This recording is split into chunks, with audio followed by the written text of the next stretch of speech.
पुराने जमाने की बात है। एक मुल्क का सेनापति बादशाह से भी ज्यादा ताकतवर था। बादशाह इसी बात को लेकर हमेशा परेशान रहता था। एक दिन सेनापति ने अचानक बगावत कर दी और बादशाह का कत्ल करके खुद सल्तनत का बादशाह बन गया। काफी साल बादशाहत के मजे लूटने के बाद उसने दरबार में ऐलान किया कि अब वक्त आ गया है कि मैं अपनी सल्तनत किसी और के हाथ में दे दूं, मगर मेरी एक शर्त है कि मेरा उत्तराधिकारी मुझसे भी ज्यादा चालाक और होशियार होना चाहिए। मैं अपने वक्त में इतना होशियार और चालाक था कि एक ही वक्त में 10-10 घरों को एक साथ अपनी चालाकी से लूट लेता था। यह सुनकर दरबारियों में से एक शख्स जिसका नाम बिल्लू था, वह आगे बढ़ा और कहने लगा, हुजूर, आप 10 घरों की बात कर रहे हैं, मैं तो पूरी की पूरी बस्ती ही खा जाऊं, वह भी बिना डकार लिए। सेनापति बादशाह ने कहा, तो ठीक है, तुम पास वाली बस्ती में जाकर अपना कमाल दिखाओ। अगर तुम सफल रहे तो मैं सारा राजपाट तुम्हें सौंप दूंगा। बिल्लू वहां से निकल पड़ा, अपनी बीवी को साथ लेकर बस्ती की ओर। वह एक सौदागर के भेष में उस बस्ती में रहने लगा।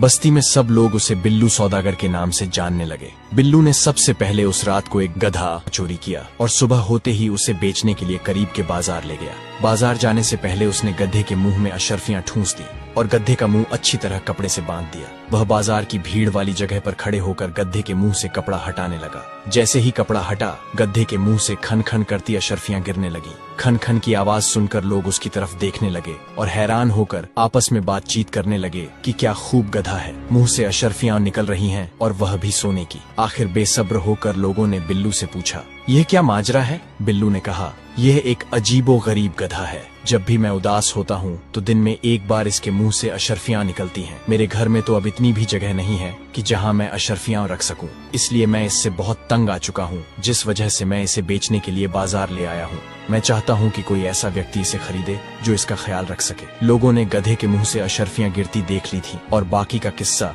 बिल्लू सौदागर ने बता दिया था। सबने यही सोचा कि इसके लिए अगर मुंह मांगी कीमत भी दे दी जाए तो सौदा महंगा नहीं।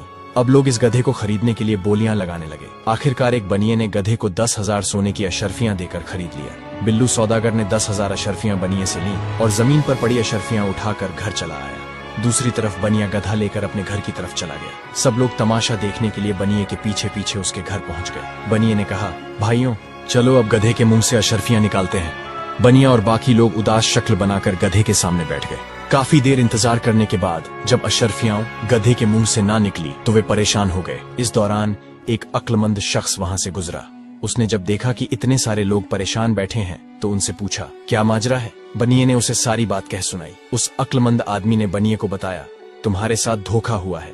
इससे पहले कि वह लुटेरा भाग जाए, फौरन उसे पकड़ लो। सब लोग इकट्ठे होकर बिल्लू के घर पहुंचे और दरवाजा खटखटाकर बिल्लू को आवाज दी। अंदर से उसकी बीवी ने कहा, जी, बिल्लू तो किसी काम से बाहर गए हुए हैं, आप बाहर इंतजार करें, मैं अपना पालतू कुत्ता भेजती हूँ, वह वहाँ जाकर अपने मालिक को अपने साथ ले आएगा। लोग यह बात सुनकर हैरान हो गए और सोचने लगे कि एक कुत्ता अपने मालिक को कैसे घर ला सकता है। असल में यह बिल्लू सौदागर की एक और चाल थी। वह अभी भी घर में ही मौजूद था। उसे पता था जब गधे के मुंह से सिक्के नहीं निकलेंगे तो लोग उसके घर की तरफ आएंगे। इसीलिए उसने अपनी बीवी को पहले ही समझा दिया था कि क्या करना है। तुरंत बिल्लू की बीवी ने कुत्ते को आजाद किया, जो दरवाजे से निकलकर लोगों के सामने से होता हुआ भाग गया। दूसरी तरफ बिल्लू अपने घर की पिछली दीवार फलांगकर कुत्ते के संग भागा। कुछ ही देर में उसने कुत्ते को पकड़ लिया और उसके साथ वापस घर की तरफ आ गया। थोड़ी ही देर गुजरी थी कि लोग आंखें फाड़े बिल्लू को देख रहे थे, जो अपने कुत्ते के पीछे पीछे चला आ रहा था। सब लोग ये बात भूल गए कि वे वहाँ क्यों आए थे और कुत्ते की प्रशंसा करने लगे कि ये कुत्ता तो बड़ा ही कमाल का है। तभी एक सेठ ने बिल्लू से कहा कि मैं इस कुत्ते के बदले 5,000 अशर्फियां दूंगा। बिल्लू बोला, मैं इस कुत्ते को किसी भी कीमत में नहीं बेचूंगा, यह एक जादुई कुत्ता है। सेठ बोला, चलो फिर 10,000 ले लेना। बिल्लू मान गया। वह सेठ कुत्ते को लेकर अपने घर की तरफ चल पड़ा और लोग उसके पीछे पीछे चल पड़े, यह देखने के लिए कि कुत्ता आखिर घर से गए हुए शख्स को कैसे वापस लाता है। जिस सेठ ने यह कुत्ता खरीदा था, उसका एक गुलाम भी था जो सेठ से बड़ा ही तंग था और हमेशा इसी ताक में रहता था कि कब मौका मिले जिससे वह हमेशा के लिए सेठ के घर से भाग सके। सेठ अपने घर पहुंचा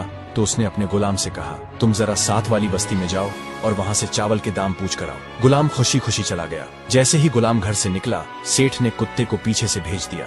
गुलाम को मौका मिलते ही वह भाग खड़ा हुआ और कुत्ता भी कहीं दूर निकल गया। काफी देर गुजर गई। जब गुलाम और कुत्ता दोनों वापस न आए तो लोग समझ गए कि उनके साथ एक बार फिर धोखा हो गया है। गुस्से में लोग एक बार फिर सुबह सुबह बिल्लू के घर पहुंच गए और जोर जोर से उसका दरवाजा बजाने लगे। दरवाजे की आवाज सुनकर बिल्लू सौदागर एक बार फिर घर की पिछली दीवार फलांग कर बाहर कूद गया। उसे पता था कि वे लोग फिर वापस आएंगे। उसने जाने से पहले एक लाल रंग की पुड़िया निकालकर अपनी बीवी को दी थी और कहा था, इसे कपड़ों में छुपा ले। जब बिल्लू की बीवी ने दरवाजा खोला और लोगों से कहा, मेरा पति साथ वाली बस्ती में किसी काम से गया हुआ है, तो लोगों ने कहा, इस बार हम इस लुटेरे के घर बैठकर इंतजार करेंगे। सभी लोग बिल्लू के घर बैठ गए। कुछ देर गुजरने के बाद बिल्लू सौदागर घर में दाखिल हुआ। फिर उसने सभी से नमस्ते किया और अपनी बीवी से पूछा, मेरे खास मेहमानों की मेहमान नवाजी में कोई कमी तो नहीं छोड़ी ना तुमने? मेरे इन मेहमानों को कुछ खाने को भी दिया कि नहीं? बिल्लू की इन चिकनी चुपड़ी बातों को सुनकर लोग दिल ही दिल में शर्मिंदा होने लगे और सोचने लगे कि जिसे वे लुटेरा और धोखेबाज समझ रहे थे, वह तो असल में बहुत ही नेक और अच्छा इंसान है।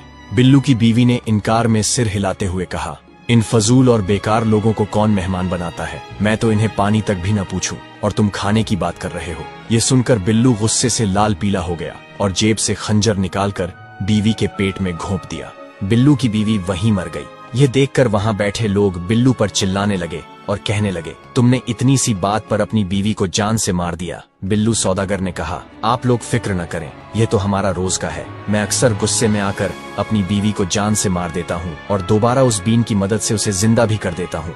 उसने दीवार पर लटकी हुई बीन को लाया और अपनी बीवी के पास बैठकर बजाने लगा। थोड़ी ही देर बाद बिल्लू की बीवी उठ खड़ी हुई और गुस्से से अपने पति से पूछने लगी, तुमने मुझे एक बार फिर जान से मार दिया? सब लोग यह देखकर हैरान हो गए और एक बार फिर भूल गए कि वे वहां क्यों आए थे। असल में यह बिल्लू सौदागर की एक और चाल थी। उसने जो लाल रंग की पुड़िया अपनी बीवी को दी थी, वह उसकी बीवी ने पहले से ही अपने कपड़ों में छुपा ली थी। बिल्लू ने उस खंजर से सीधा उस पुड़िया की जगह पर वार किया जहां वह थैली थी, जिससे वह लाल थैली फट गई जिसमें लाल पानी था और लोग उसे खून समझ बैठे। एक व्यक्ति बोला, यह बीन हमें कितने की दोगे? बिल्लू बोला, यह बीन हमारी पुश्तैनी बीन है, इसकी कोई कीमत नहीं है। एक सौदागर बोला, मैं इस बीन के बदले 20,000 अशरफियां दूंगा। बिल्लू ने राजी होकर अपनी बीन उस सौदागर को दे दी। इसके बाद लोग अपने अपने घरों को चले गए। जिस सौदागर ने वो बीन खरीदी थी, वह अपनी बीवी से बहुत ही तंग था, क्योंकि उसकी बीवी आए दिन उससे झगड़ा करती थी। उसने सोचा कि आज अगर मेरी बीवी ने झगड़ा किया तो उसे मार दूंगा और अगले दिन दोबारा जिंदा कर दूंगा। जैसे ही सौदागर घर पहुंचा तो उसकी बीवी ने उससे झगड़ा करना शुरू कर दिया। सौदागर ने जेब से खंजर निकाला और अपनी बीवी के पेट में घुसा दिया। सौदागर की बीवी वहीं पर ढेर हो गई। सुबह उठकर सौदागर ने सोचा कि चलो अब बीवी को जिंदा किया जाए। उसने बीन ली और बीवी के पास बैठकर उसे बजाने लगा, मगर बीवी जिंदा न हुई। काफी देर गुजर गई। वह बीन बजाते बजाते थक गया, मगर बीवी न उठी। आहिस्ता आहिस्ता उसे यह एहसास होने लगा कि वह कितनी बड़ी बेवकूफी कर बैठा है। वह मुंह लटकाए घर से बाहर निकला तो लोग पूछने लगे, क्या हुआ भाई, बीन ने काम किया कि नहीं?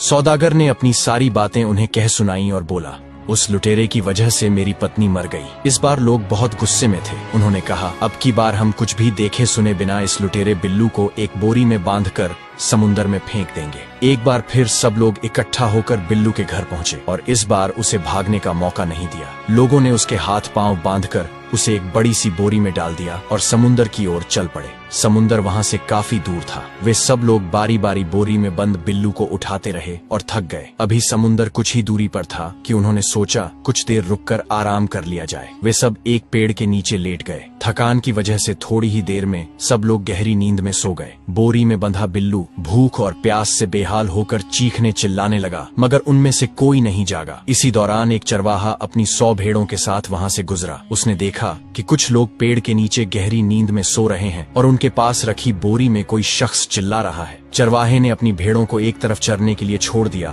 और बोरी खोलकर बिल्लू से पूछा, तुम कौन हो और ये आसपास सोए हुए लोग कौन हैं? बिल्लू ने कहा, ये जितने भी लोग सो रहे हैं ये मेरे खानदान के लोग हैं। ये मुझे जबरदस्ती समुंदर पार एक शहजादी से शादी करवाने के लिए ले जा रहे हैं, मगर मुझे दौलत की जरा भी लालच नहीं। मेरी शादी पहले ही हो चुकी है, इसलिए मैं इस शादी के लिए राजी नहीं हूँ। जब मैंने इनकार किया तो इन्होंने मुझे जबरदस्ती बोरी में बंद कर दिया और ले आए। चरवाहा उसकी बात सुनकर बोला, बताओ क्या मैं तुम्हारे किसी काम आ सकता हूँ? बिल्लू बोला, क्यों नहीं, तुम मेरी जगह इस बोरी में आ जाओ। जब यह बोरी शहजादी के पास पहुंचेगी तो उसकी शादी तुमसे हो जाएगी, फिर तुम अकेले उस सल्तनत के मालिक बन जाओगे। इतना सुनते ही चरवाहा खुशी खुशी बोरी में जा बैठा। फिर बिल्लू ने बोरी का मुंह बंद किया। चरवाहे की सारी भेड़ें लीं और वहां से रफू चक्कर हो गया। जब वे लोग नींद से जागे तो थोड़ी दूर जाकर समुद्र के पास उन्होंने बोरी में बंद चरवाहे को समंदर में फेंक दिया और अपने घरों को लौट गए। अगले दिन जब उन्होंने देखा कि बिल्लू सौदागर के घर के बाहर 100 भेड़ें बंधी हुई हैं, तो हैरान रह गए। वे बिल्लू के घर पहुंचे तो अपनी आंखों पर यकीन नहीं कर पा रहे थे, जिसे उन्होंने बोरी में बंद करके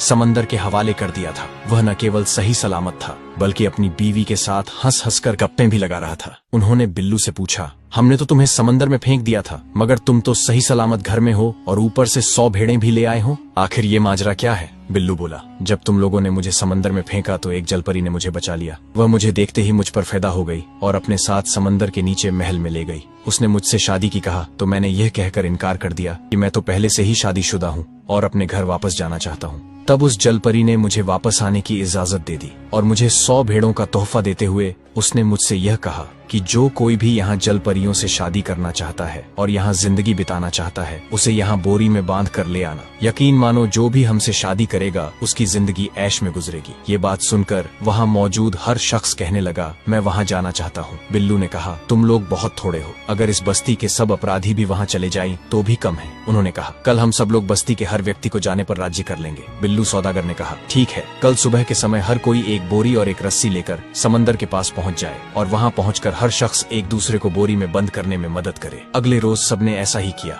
लालच में अंधे होकर गांव के कई लोग तैयार हो गए। एक एक करके उन्होंने खुद को बोरी में बंद किया और बाकी बच गए लोगों ने बिना सोचे समझे उन्हें उठाकर समंदर में फेंक दिया। बिल्लू सौदागर और उसकी बीवी बस्ती में पहुंचे और वे दोनों बारी बारी से बस्ती के हर घर में दाखिल हुए और बस्ती के तमाम घरों का कीमती सामान लूट लिया। फिर बिल्लू अपनी बीवी के साथ बैलगाड़ी पर उस बस्ती से भाग निकला। फिर वह सीधा सेनापति बादशाह के पास पहुंचा। उसने बादशाह से कहा, अपने कहे अनुसार मैंने पूरी बस्ती को लूट लिया। सेनापति बादशाह बिल्लू को देखकर बहुत ही खुश हुआ और यूं एक बार फिर लालची लोगों के राज्य पर बिल्लू लुटेरे जैसा शख्स राज करने लगा।